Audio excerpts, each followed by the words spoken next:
pay me de my bow fear say me de nature ebrew me ma bu mfum say obi be fafun akọ social media kodi omamum penifo atem tio obi ba kodi di obi papa atem obi be sore tie obi obi be ka ne enni ho de ato obi so a ene me pacho ne me pese wo hwe prophet Erica Kwesentry the nature hour tio obi hwe the nature hour the spiritual hour na ya kyerɛkyerɛ nature na yetimi o sunsum memo wa hwe wo de we ka se kokko be se breku de masa kasa fa another part wo de be kasa e mama papa ba me de ya be kasa wie mama na be kasa kakra na de hwe me na me nya 60 years no na me nyi ni se papa aburu 60 obaburu be da de hwe me that means me no ma just a mini system no what deal of nature ana ama wanyini ana nyame pagya na basa de den a kyerɛ no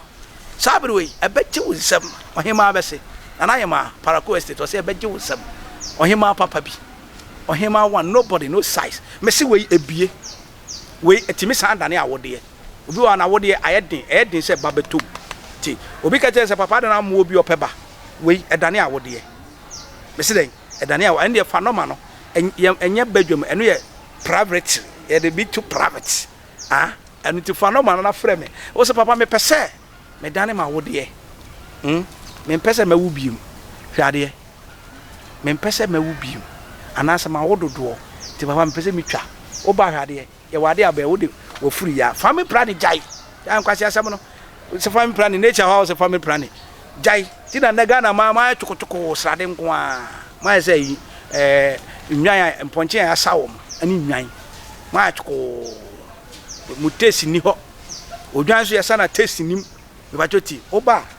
ya de bi beto ase na de ufuru maka saa mpam yensa watwa wo papa me pese afem me pese me wo me dane no hwade oba wo de atwiredua ne keke na kasa ebese wo de be sa dane ede na open na wo pese ohu Prekese ho nti nyankopon de abedua ye hu ni use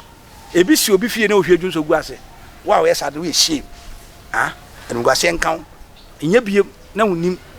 ena wo ye nti emu bebere ho ya wo de adane aye nim aye peba because of Prekese because of Prekese ebi ro kura ma na ko fefi badwa so no wabu nsa untimi so Prekese tio me se wabu nsa untimi so Prekese usomu a edane wa wode edane wa wode se wonnim wode se mekoto abaye nkwan mekoto abaye nkwan he enyimi ho ensa ho okoto abaye nkwan wanum atoso wabu nsa so koto Prekese abaye nkwan ade na unzura de za ade na unfari ade za saada na mawu na nkwan na mawu na di but ye medu ya na se sa abere na wabu nsa na oba wabu nsa ma Prekese ase bi ase mfa fin meta no di huni na te wo ho na hwe se ade bi a wo ye we ye sunsumudua me se ade sunsumudua akwada esoro aka no hwe ade obes papa na we de na ye ka se wo de fansuo gu bucket ni na fabra oba fa bidie miensa 10 pesos na fasim ade chia na pa betam so no dwara kwada na esoro yade na teko wo mpe we na apade ye ka abaka se na nature ni ho nature ni me se bra behwe ye papa ba bibia nature me hu senkran aha na yewe obehu se kwadu anka kwadu local one ke behu no village typical village ene ye obi wa me se ye den ye obi wa kwadu mi we na me kon na me kyerɛkyerɛ abeje hu sam ye ni me ntia onyame de we nyina dom yen na ye da so aye greedy me se ye da so aye den aye greedy ye da so aye greedy we ekasa edu anado ekasa nti ye bisa bibi ye de nsaka o ye nature we nya abosomsam o we ye nya abosomsam me se nya den enya abosomsam oba a wonyema nsuo gu na wai buno ne bi fato wanum na wo we na omini mu nsuo na wo we na omini mu nsuo na wo we na omini mu nsuo onyame be fisoro mu abehwe wate na wo wo fa ho afo ba wo tam nsuo gu te se ne awo aka ye ka wo se den me se ubu nsa memma dua wo yase ubu nsa ye madua wo yase Saturday adaye den Saturday okofoda ye madua wo yase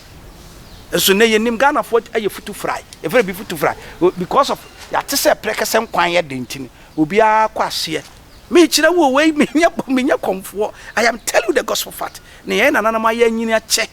E na amanne we are still living. E na amanne hwe me a me gina ha yi wo de me se me wi amama reverend sante akasa evangelist akasa wo de hwe bia me gina na hwe me fura bo manum na hwe papa wonya more than 60 plus na hwe me on nefu a wo de wa check hwe se hwana yare betimi abo no o sante me cham check hwe me se Saturday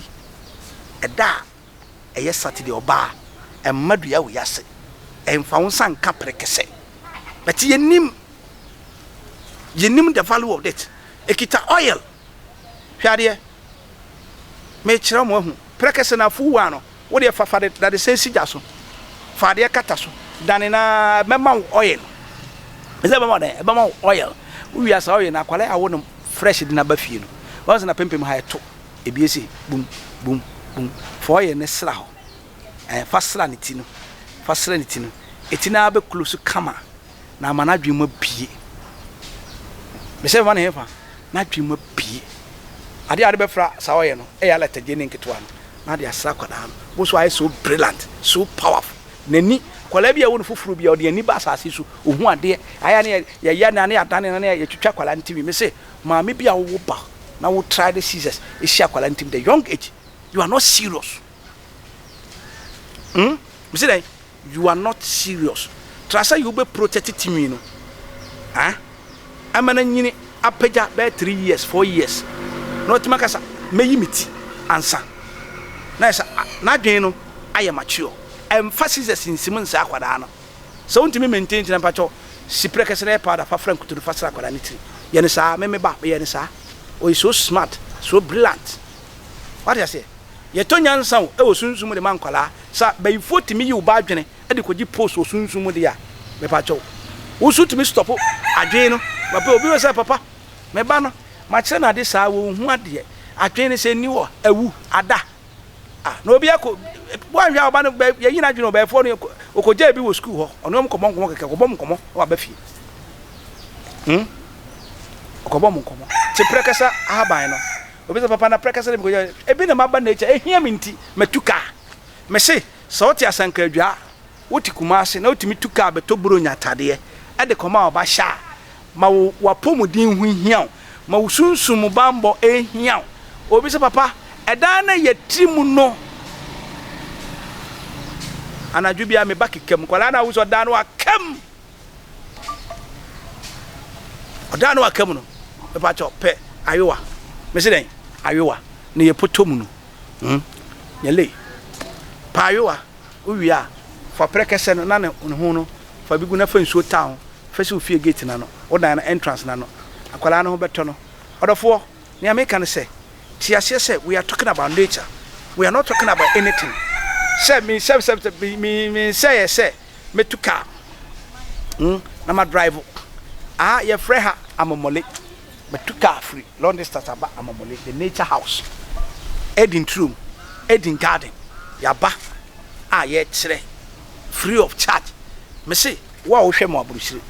the telephone number ne guase wo de na me pesa wo ye ne say wo be fa na wa make sure say so wo be from ame o Ghana what is mama enye se na ko fa saade we brem na me so me fande me be ba jo timi obi o timi ko sa na wa sensen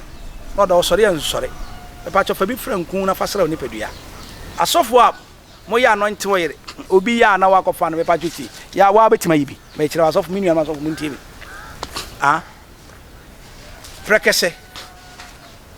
kurobo ehye ti wa se me bobo Prekese kurobo ehye abetio acacia flower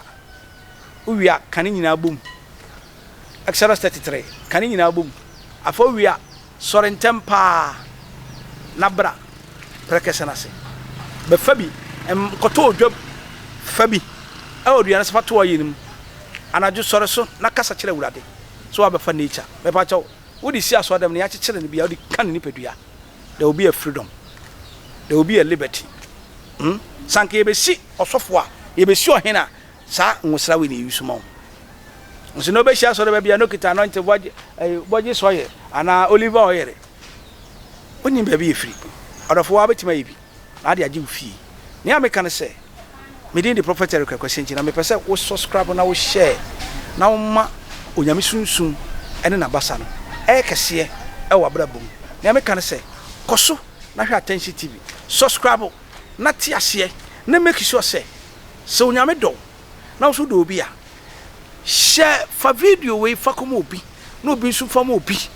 na me pa chaw ewiase nyina nsanka bi because enye nipa nyina na be hu ne amekan emma obu om nsa de ba koto Prekese odwom dɔɔso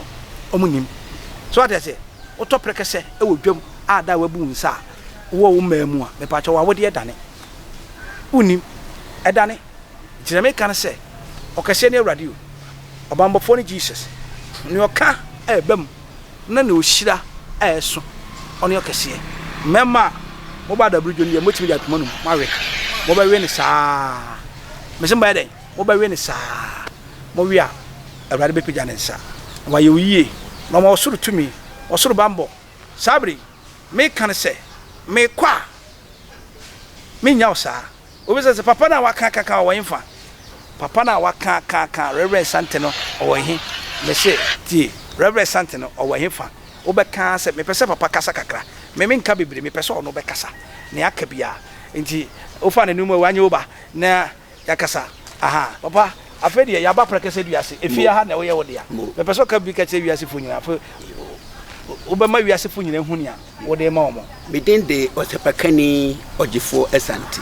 Reverend papa ka wo yakochiri me yakochiri ho de minuru ho sa osepakani ogifo esanti sa akaka kra bi manya fie duoso hey what's tio me ko 70 years show wo de hwe papa o was slim body na me ankasa so wo de hwe be fura bo mani me ebe tibi nsam anopa bia me cut jogging 2 hours thank you sana amabafie thank you ne che ya ohunu me planning over 30 years bibia wo bia natural bibia wo bia natural thank you minua fa ho to natural so na bebo me pa cho ene ya kasa fa Prekese no ho e de kaka na beka fa ho ne fa Prekese ye dua bia esombo na ne ma aye no edoso apart from kwan ye de ye no ne bra no ne hini no ewira na wo so no aduane no bia ye adwuma anka pesa wo ka ba ko mienu pekeke e ka na ya tetetifo wo mo hwe sani American way Prekese yesi we dua no why dua no na se fifa chiro pa we kuma se onye ye fatu nsum se ejeguso nuan kakra bi e be bam ti se coffee no frase no asem biase thank you ya papa asem mem kase Reverend but we nature why ohana is about Reverend is totally apostle but o ka o si there bi e wo mse ampa osomfo ne oketoa no na okese ne awurade ampa sa e no pe no ya me kan say ya papa ni